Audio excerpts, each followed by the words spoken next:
program when I was younger called The Future Begins Today.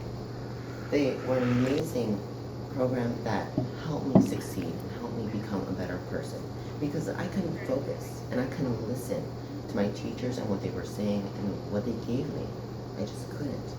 But the amazing people there, they encouraged me to see beyond my poverty, to see who I am, to see that I have potential, no matter what background I come from, no matter what my situation is at home, that I can overcome it, and that I can be better.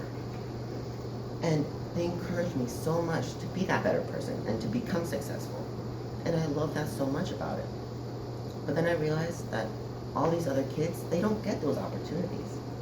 They don't get those chances that I do and that I needed to become better and to focus and to listen and to learn. I thought that's ridiculous. They should have their words out there. They should have their opportunities to become better. In terms of these schools that I see, that they don't have that community base. They don't have those parents with them because parents are such an important part of their children's education. They really are. And these schools, they're the ones without the communities helping. And I see that those schools, they're the ones that are the most under-resourced. They're the ones that are the most underfunded. They don't have as much. It's crazy. Inequity, unfairness, injustice. It's what so many of these schools have to go through without any answers, without any support. They don't have any solutions. But there are, and there can be. But the thing that I want to know is, where's their reading buddies?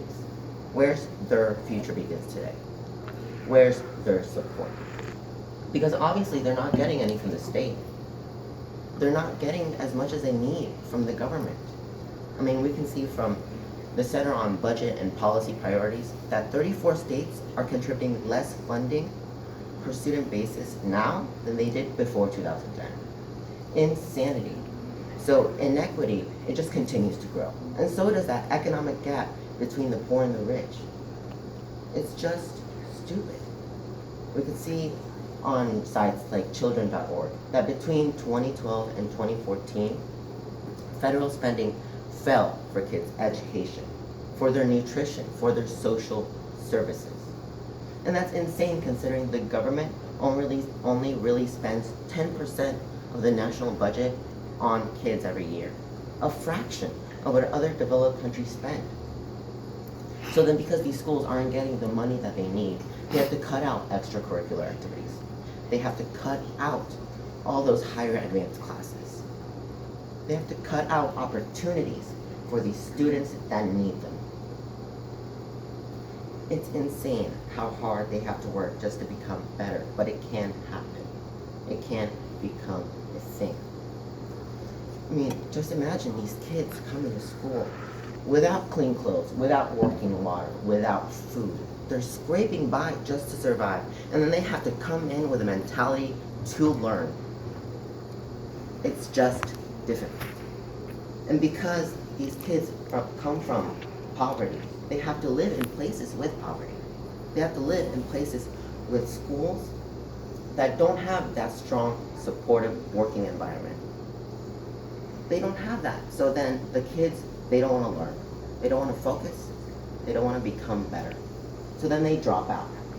They choose to drop out and live the same life as their parents, working dead-end job after dead-end job, getting absolutely nowhere. So if we're going to do anything, we have to start now. And there are solutions. There are communities that can come together. There are parents that can become involved. Now, some of the things that schools can do, they can help and lead the community to make something like The Future Begins Today, where they give homework helper, where they give reading buddies, where they give like family events so they can get parents more involved, so they can get parents on it. The local church, they can do fundraisers, or they can bring in some clothes, any kind of clothes, coats, jackets, hoodies, anything that can help. They can bring in snacks and food for kids that need it during the weekends where they don't get any food. or just school supplies. Anything that is able to help. Teachers can even go outside of the building and go to the YMCA or the local recreation center. And they can give classes to students that really need them. They can give that homework help that they need, and they can give that safe space for kids that need it so they don't get taken over by their chaotic normal lives. The teachers, they can even give parents education classes. They can teach them how to pay taxes, how to control their mortgage, how to be better parents. Even the local public library, they can come in and they can have a book drive where students are able to get free books, and they can pick from whatever genre, fantasy, science fiction, it doesn't matter, so they can escape a tiny bit of their chaotic lives, the chaotic lives around them, that surround them constantly. And they can escape for that, for even one moment, to become better, to read books, to continue their reading skills, to succeed. So many of these students, they can get so many opportunities if the schools just try to work together with the community and with those parents to create something amazing. Now, there's this quote by Tara Sample, and it says, "We don't focus on what our kids don't have, but we use our resources to assist any students that need them." Speaking so much truth. Teachers, administrators, principals, they're trying their best, but the biggest change that does have to happen has to go for the funding that goes, or more importantly, that doesn't go into the education of these students. I mean, schools, they're the basis for the future. They contain the next generation's best scientists, doctors, teachers, lawyers. There's so much stuff that they can do, so many opportunities. And if the schools can create that community, and if they can get parents involved, then every kid, it doesn't matter how poor they are, they will still have the same opportunities, and they will still be able to lead their successful lives as they want to. It doesn't matter what background they come from. So if we're talking about what the future holds now, how about we start and go back to the present, go back to now, and help kids in poverty get the education they actually deserve.